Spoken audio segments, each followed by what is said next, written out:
এ ভাই আল্লাহর ঘর মসজিদে যে যা পারেন সাহায্য করেন। এ ভাই আল্লাহর ঘর মসজিদে যে যা পারেন দান করেন।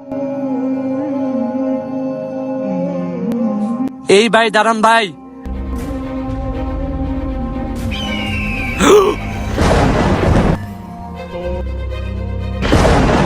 আরে এগুলো আমার সাথে কি হইতেছে?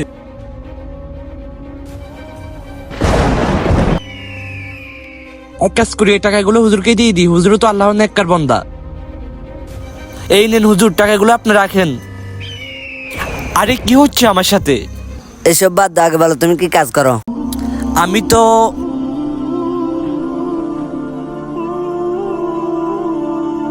আসসালামু আলাইকুম। ওয়ালাইকুম আসসালাম।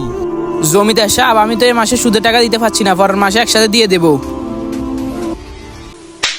সুদের টাকা কখনো বাকি নেই, তুই জানোস না? যা টাকা নিয়ে আয়, যা। এই জন্য তো তোমার টাকা আল্লাহ তাআলার দরবার কবুল হয় না।